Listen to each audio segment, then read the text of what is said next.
आनंदवनामध्ये या ठिकाणी जमलेल्या माझ्या सर्व बाल निसर्ग योद्धे आणि प्रौढ निसर्ग योद्ध्यांना सर्वप्रथम मी मनापासून वंदन करतो आणि या ठिकाणी जो विषय मला दिलेला आहे, चला शोधूया निसर्ग संवर्धनाच्या वाटा, या विषयाला मी प्रारंभ करतो. तर आपणाला सर्वांनाच माहिती आहे, गेले जवळजवळ 3 वर्ष झाला आपण आनंद महोत्सव खूप आनंदाने या ठिकाणी साजरा करतोय. आपण जगबुडीकडे वाटचाल करतोय. जग बुडायला सुरुवात झालेली आहे. अनेक बेट समुद्राखाली गेलेले आहेत. मुंबई किनाऱ्याची सुद्धा पाण्याची जी पातळी आहे ती प्रचंड वाढलेली आहे आणि मुंबईच्या किनारपट्टीच्या सर्व लोकांना आतापर्यंत नोटिसा आलेल्या आहेत की जगबुडी होणार आहे किंवा तुमचे घरं धोक्याच्या पातळीपासून खूप जवळ आहेत आणि तिथला एरिया त्यांना खाली करण्यासंबंधातल्या सगळ्या नोटिसा आलेल्या आहेत. याविषयी अगोदरच्या चर्चासत्रांमध्ये सुद्धा आपण सर्व गोष्टी ऐकलेल्या आहेतच. आपल्या जगाला वाचवण्यासाठी जास्तीत जास्त प्रयत्नशील राहणं आणि खारीचा वाटा उचलणं खूप गरजेचं आहे. आता हा खारीचा वाटा नेमका आहे तरी काय, तर या विषयावरती मी आपणाशी संवाद या ठिकाणी साधणार आहे आणि गरज पडली तर जरूर आपल्यापैकी सुद्धा काही योग्य सूचना जर असतील तर मधून जरी सांगितलं किंवा शेअरिंग केलं तरी खूप आवडेल मला, कारण दुहेरी आंतरक्रिया जर झाली तर खूप आनंद वाटेल. तर आम्ही जे काही उपक्रम राबवतोय ह्या निसर्ग वाचवण्यासाठी, तर ते मी तुमच्याशी शेअर करणार आहे. आता आपण प्रत्येक जण पाहतोय की आपल्या संसारामध्ये खूप व्यस्त आहे, आपल्या नोकरीमध्ये खूप व्यस्त आहे आणि हे सगळं करत असताना आपल्याला निसर्ग संवर्धनाचं कार्य करायचंच आहे. प्रत्येक जण खारीचा वाटा कसा उचलू शकतो याच्यावरती काही चर्चात्मक उपाययोजना जे आम्ही स्वतःहून अगोदरपासून काही राबवतोय, तर त्याच्या संबंधी मी तुम्हाला माहिती सांगणार आहे. आपण पाहतोय की आनंदवन फुललं आहे. संदीप राठोड सर आणि मॅडम प्रचंड मेहनत घेतात. ते त्यांचे सुट्टीचे दिवस, रविवारचे दिवस सुद्धा 24 तास या ठिकाणी वाहून घेऊन काम करतायत आणि त्याचं उदाहरण म्हणजे हे आनंदवन फुलताना आपण पाहतोय, बहरताना आपण पाहतोय. आज न उद्या हे आनंदवन जे आहे ते संपूर्ण राज्याला दिशादर्शक असं ठरणार आहे, याच्यात काही वाद नाहीये. आणि प्रत्येक जण या ठिकाणी येणार आणि निसर्गासंबंधी प्रेरणा घेऊन या ठिकाणाहून प्रस्थान करणार आहे. आता सर्वजण म्हणतील की संदीप सरांच्या घराजवळ इतकी मोठी जागा होती त्याच्यामुळे त्यांनी केलं. खरं तर आपल्याला कारण सांगायची खूप सवय झालेली असते आणि त्या कामापासून परावृत्त होण्याची खूप सवय झालेली असते. पण जागा हीच सर्वस्व नाहीये किंवा वेळ हे सर्वस्व नाही. याचं उत्कृष्ट उदाहरण म्हणजे आदरणीय संदीप सर, कारण त्यांच्याकडेही वेळ नाही, त्यांची सुद्धा फॅमिली आहे, संसार आहे, नोकरी आहे, दोघंही पती पत्नी नोकरी करतात आणि त्यात सुद्धा त्यांनी इतकं मोठं आनंदवन फुलवलंय. म्हणजे खरोखर त्यांच्याकडून एक प्रेरणा घेण्यासारखी अशी गोष्ट आहे. आता जागा आहे म्हणून त्यांनी केलं असं म्हणणाऱ्यांसाठी एक छोटासा उपक्रम आम्ही एक 5 ते 6 वर्षापासून आमच्या घर आणि परिसरामध्ये मी राबवतोय. तर त्याच्यामध्ये अंगण तिथं जंगल ही जी एक संकल्पना आहे तर ती राबवायला मी सुरुवात केली. त्याच्यामध्ये आमच्या गच्चीवर म्हणजे 1 गुंठ्याचंच माझं घर आहे आणि त्या घराच्या गच्चीवरती कसं जंगल तयार करता येईल याचं एक उत्तम उदाहरण त्या ठिकाणी देण्याचा मी प्रयत्न केलेला आहे. त्याच्यामध्ये जवळजवळ वाळवंटापासून तर पाणथळ प्रदेशापर्यंत जितक्या काही वेगवेगळ्या वनस्पतींची जैवविविधता असते तेवढ्या सगळ्या प्रकारच्या जैवविविध वनस्पती लावण्याचा मी प्रयत्न केलेला आहे. म्हणजे तुम्ही आमच्या घराच्या गच्चीवर आणि अंगणात जर पाहिलं तर वाळवंटापासून ते पाणथळापर्यंतच्या पाणथळातल्या जवळजवळ 300 पेक्षा जास्त प्रजातींची वनस्पती, म्हणजे ज्या फक्त पाण्यामध्ये येतात, कमळ, कुमुदिनी आणि इतर जलीय वनस्पती, अशा प्रकारच्या वनस्पती आहेत. कीटकभक्षी वनस्पती म्हणजे कीटकांची शिकार करून जगणाऱ्या वनस्पती की ज्यांना आपण प्रत्यक्ष डोळ्याने बघू शकतो की त्या कीटकांची शिकार कशी करतात आणि कीटक कसे खातात. अशा प्रजातींच्या वनस्पती पण जवळजवळ 10 प्रकारच्या प्रजाती माझ्या अंगणातल्या जंगलामध्ये आहेत आणि वाळवंटातल्या वनस्पती. तर आता या कडं मी कसं वळलं, सुरुवातीला मधमाशा आणि फुलपाखरं यांचं संवर्धन करण्याच्या हेतूने म्हणून मी त्या कमळ आणि कुमुदिनी आमच्या बागेमध्ये लावल्या होत्या आणि मग असं करता करता जवळजवळ एक करत मग हळूहळू जैवविविधता वाढवत संपूर्ण एक जैवविविधतापूर्ण असं जंगल त्या ठिकाणी तयार झालं आणि आता जवळजवळ 300 पेक्षा जास्त प्रजातींची जलीय वनस्पती त्या ठिकाणी आहेत. तुम्ही जर सकाळपासून संध्याकाळपर्यंत माझ्या अंगणातील बागेमध्ये जर थांबलात तर जवळजवळ 30 ते 35 प्रजातींची पक्षी तिथं सकाळपासून संध्याकाळपर्यंत भेटी देतात. मग त्या ठिकाणी पाणथळातले पक्षी सुद्धा दिवसभर हजेरी लावतात. मग त्यामध्ये खंड्या असतील, वेगवेगळ्या प्रकारचे बगळे असतील, त्यांना सुद्धा वाटतं की जणू काही या ठिकाणी तलावच आहे की काय. खरं तर ती फक्त माझ्या अंगणातली आणि टेरेसवरची छोटीशी बाग आहे, पण पाणथळातले पक्षी सुद्धा त्या ठिकाणी तुम्हाला आलेले झालेले दिसतात, पानकोंबड्यांची थवेच्या थवे त्या ठिकाणी उतरतात. आणि अशा प्रकारे आपण आपल्या अंगणामध्ये सुद्धा एक जंगल तयार करू शकतो हे दाखवण्याचा मी प्रयत्न केलाय. आता हे करत असताना कमळ सगळ्यांना तर हे करत असताना कमळ आणि कुमुदिनी पहिल्यापासूनच संशोधनाची आवड असल्यामुळं कमळ आणि कुमुदिनीवरती संशोधन सुद्धा मी करत राहिलो. म्हणजे परागीभवन कसं होतं हे आपल्याला पुस्तकामध्ये आपण विद्यार्थ्यांना शिकवतोच, पण मग परागीभवनाचे प्रयोग सुद्धा सुरू केले कमळांवरती, कमळ आणि कुमुदिनीवरती. आणि हे करत असताना कुमुदिनीची मी एक नवीन प्रजात सुद्धा तयार केली. मग ती खरंच नवीन आहे का किंवा त्याचं रजिस्ट्रेशन कुठं होऊ शकेल का असा मी वन विभागाशी कॉन्टॅक्ट करून प्रयत्न केला माहिती मिळवण्याची. वन विभागाने अमेरिकेतली IWGS या संस्थेचं त्या ठिकाणी रेफरन्स मला दिला आणि मग इंटरनेटवरून ऑनलाईन मेल करून मी त्या संघटनेशी संपर्क केला आणि मग माझा सगळा जो डाटा आहे त्या नवीन प्रजाती संदर्भातला तो त्या अमेरिकेतल्या संस्थेकडे पाठवला. त्यांना सिद्ध करून दाखवलं की मी जी प्रजाती तयार केली ती सगळ्यांपेक्षा नवीन आहे, कारण ऑलरेडी सगळ्या जगभरातल्या कमळ आणि कुमुदिनींच्या प्रजातींचं रेकॉर्ड त्यांच्याकडे होतंच. आणि मग ती प्रजाती खरोखर नवीन असल्याचं सिद्ध झालं आणि अमेरिकेकडून मला त्याचं एक रजिस्ट्रेशन सर्टिफिकेट म्हणजे जी माझ्या नावाने ती प्रजाती त्या ठिकाणी नामकरण तिचं केलं गेलं, निम्फिया स्कायजय या नावाने त्या प्रजातीचं नामकरण केलं गेलं. ती जी आहे बातमी ती अमेरिकेतल्या वेगवेगळ्या न्यूजपेपर आणि रेडिओवरून सुद्धा प्रसारित झाली. तिथल्या सुद्धा जे भारतीय आहेत अमेरिकेमध्ये राहणारे त्यांनी सुद्धा ती बातमी त्या ठिकाणी ऐकली. सोशल मीडियावरून सुद्धा मला त्यांनी संपर्क केला आणि ते जेव्हा सुट्टीला भारतामध्ये आले तेव्हा त्यांनी त्या लोकांनी आवर्जून माझ्या या अंगणातील जंगलाला भेट सुद्धा दिली. एक सहल काढून मुंबईवरून खास ते पथक आलं होतं. त्याचा युट्यूबवरती एक छोटासा व्हिडिओ सुद्धा मी शेअर केलेला आहे की त्यांना ती बाग पाहून काय वाटलं.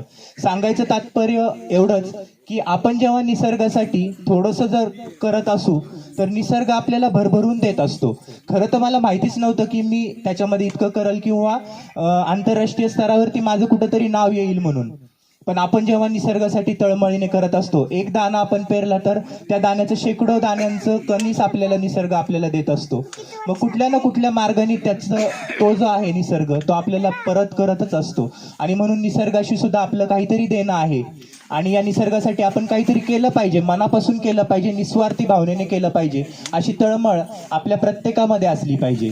तर अशा प्रकारे अंगणातील जंगल हे कसं आपण उभं करू शकतो हे पाहण्यासाठी दर रविवारी म्हणा किंवा सुट्टीच्या दिवशी अनेक लोक माझ्याकडे येतात आज जिल्हाभरातले आणि त्याचं मार्गदर्शन घेऊन आपल्या अंगणामध्ये किंवा आपल्या गच्चीवर सुद्धा अशी जैवविविधता संपन्न बाग करता येईल का म्हणून सतत भेट देत असतात. आमचा सुट्टीचा आणि रविवारचा दिवस सुद्धा अशाच प्रकारे एकदम पॅक होऊन जातो आणि ज्या लोकांना शक्य होत नाही त्यांच्यासाठी युट्यूबवर सुद्धा आम्ही छोटे छोटे व्हिडिओ टाकत असतो, तर तुम्ही सुद्धा त्याच्यावरती जाऊन पाहू शकता. दुसरा एक निसर्ग संवर्धनाचा उपक्रम आहे की जो आपण आपला दिवसभराचा दिनक्रम करून करू शकतो, तो म्हणजे बर्ड हेल्पलाईन. तर या बर्ड हेल्पलाईनकडे मी कसा वळलो तर ते अगोदर मी तुम्हाला सांगतो. जवळजवळ मी या शिक्षकी पेशात पण नव्हतो, कॉलेजमध्ये असलेला एक विद्यार्थी होतो आणि मित्रांसोबत जसं संक्रांतीला खूप मित्र माझे पतंग उडवायचे तसंच मी सुद्धा त्यांच्यासोबत राहायचो. पतंग मला उडवायला आवडत नव्हती पण मला पाहायला खूप आवडायची. आणि मग या संक्रांतीच्या वेळेला प्रचंड पक्षी घायाळ होताना स्वतः डोळ्या देखत मी बघायचो. मला त्या पतंग उडवण्याच्या आनंदापेक्षा ते पक्षी घायाळ होता त्याचं दुःख जास्त असायचं आणि म्हणून मग मी ते पक्षी जिथून जमल तिथून गोळा करून वन विभागाकडे जायचो किंवा पशुवैद्यकीय दवाखाना जो आहे नगरच्या स्टँडवरच्या तिथं मी जायचो. पण त्यांना योग्य ते उपचार त्या ठिकाणी मिळत नसायचे आणि त्याच्यामध्ये बरेचसे पक्षी जे आहेत ते दगावले जायचे. मग वन विभागाच्या परवानगीने किंवा त्यांना सांगूनच मी आमच्या घराच्या गच्चीवरच बर्ड हेल्पलाईन नावाचं एक छोटंसं सेंटर सुरू केलं आणि त्या माध्यमातूनच माझं खरं निसर्ग संवर्धनाकडं माझं ते काम सुरू झालं. घराच्या गच्चीवर मी वेगवेगळ्या प्रकारचे पिंजरे तयार केले आणि पक्ष्यांना घरीच उपचार करून मग त्यांना मुक्त करायला सुरुवात केली. आतापर्यंत शेकडो पक्षी आम्ही ते उपचार करून त्या ठिकाणी मुक्त केलेले आहेत. आणि मग त्या पक्ष्यांवरती उपचार करत असताना एक प्रेरणा मिळत गेली की आपणही कुठंतरी काहीतरी करत राहायला पाहिजे.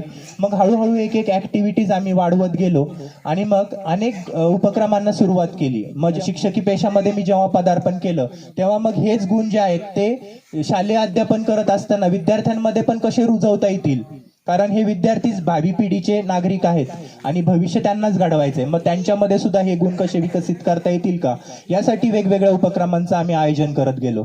त्यानंतर पुढचा जो उपक्रम आहे, या बर्ड हेल्पलाईनमध्ये सुद्धा सांगायचा उद्देश असा की बर्ड हेल्पलाईनमध्ये आज आमचं निसर्गप्रेमींचं इतकं छानसं असं सर्कल जिल्ह्यात तयार झालंय की जिल्ह्यामध्ये कुठेही जखमी पक्षी आढळला की संध्याकाळपर्यंत हँडओव्हर करत हा एक निसर्गप्रेमी दुसऱ्याकडे देतो, दुसरा तिसऱ्याकडे देतो, असं करत करत संध्याकाळपर्यंत तो जखमी पक्षी आमच्याकडे पोहोचतो आणि आम्ही त्याला योग्य वेळी उपचार करू शकतो. यथायोग्य आम्ही प्रयत्न करतो त्याच्यावर उपचार करायचा. माझ्यासोबत माझे मित्र पण असतात त्या ठिकाणी आलेले आहेत, ऋषिकेश परदेशी म्हणून, तर त्यांची सुद्धा मोलाची साथ मला मिळते.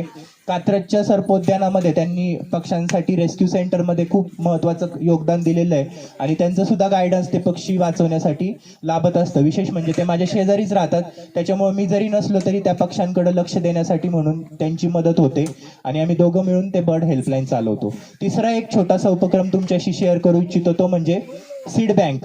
सीड बँक या उपक्रमांतर्गत आम्ही शालेय विद्यार्थ्यांकडून दर उन्हाळ्याच्या सुट्टींमध्ये किंवा उन्हाळ्यापर्यंत आम्ही वेगवेगळ्या प्रकारच्या बिया संकलित करून घेतो. प्रत्येक मुलांच्या अंगणामध्ये शेतामध्ये वेगवेगळ्या प्रकारची झाडं असतात, बोरा असू द्यात, चिंचा असू द्यात, कुठल्याही जांभळ्या असू द्यात, त्या सगळ्यांच्या बिया आम्ही मुलांकडून जमा करून घेतो, त्या व्यवस्थित वाळून ठेवतो आणि पावसाळ्याच्या सुरुवातीला मग आमच्याकडे वेगवेगळे ग्रुप आहेत. आम्ही असा कधीच विचार करत नाही की हा दुसऱ्या संघटनेचा आहे किंवा दुसऱ्या गटाचा आहे, त्याला आपल्यातलं योगदान कसं द्यायचं. आम्ही सगळे निसर्गप्रेमी खरं तर एकच आहोत आणि त्याप्रमाणेच आम्ही सगळे मिळून काम करत असतो. आणि मग ज्यांना शक्य आहे ते त्याच्यापासून रोपं तयार करतात. आता या ठिकाणी आज उपस्थित नसलेले अमितजी गायकवाड आहे, त्यांचं रोपं तयार करण्यामागे आणि रोपं डिस्ट्रीब्यूट करण्यामागे खूप मोलाचं योगदान आहे. तर त्यांच्याकडे पण त्या बिया सुपूर्द केल्या जातात. त्यांच्याकडे नसलेल्या किंवा त्यांना दुर्मिळ वाटलेल्या बिया त्या आमच्याकडून घेतात, त्याची रोपं बनवतात आणि ते विनामूल्य निसर्गप्रेमींना जे इच्छुक आहेत त्यांच्यासाठी ते मोफतपणे दिले जातात. या व्यतिरिक्त अमित गायकवाड सरांकडे अनेक दुर्मिळ प्रजातींची वृक्ष आहेत की जे राज्यामध्ये खूप दुर्मिळ झालेले आहेत. तर त्यांच्या संगोपनासाठी ज्यांना हवेत तर ते रोपं सुद्धा त्यांच्याकडे मिळण्याची व्यवस्था आहे.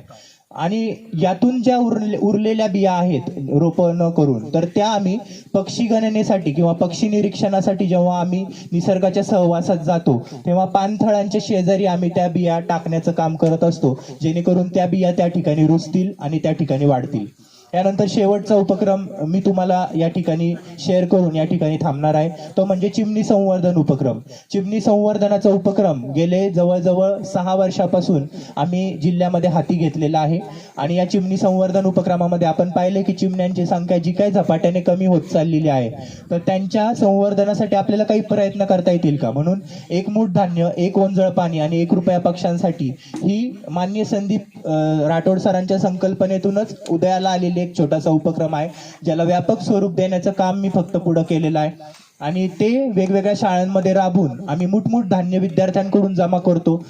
अख्ख्या जिल्ह्यामधून जेवढं धान्याच्या गोण्या, जेवढ्या काही मुलांनी मुठमुठ धान्य गोळा केलेलं आहे ते सगळ्या नगरमध्ये भिंगार या ठिकाणी माझ्याकडे येतात आणि मग ते जमा झालेलं जे काही धान्य आहे ते आम्ही वेगवेगळ्या ठिकाणी टाकण्याची पक्षांना नियोजनबद्धरित्या व्यवस्था आम्ही करत असतो.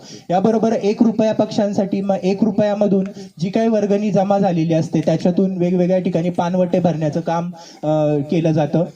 या मागच्या 2 वर्षापासून आम्ही चिमण्यांसाठी कृत्रिम घरटी सुद्धा अगदी अल्प दरामध्ये आणि बर्ड फीडर अगदी अल्प दरामध्ये बनवून आम्ही ते पूर्ण जिल्ह्यामध्ये वाटलेले आहेत.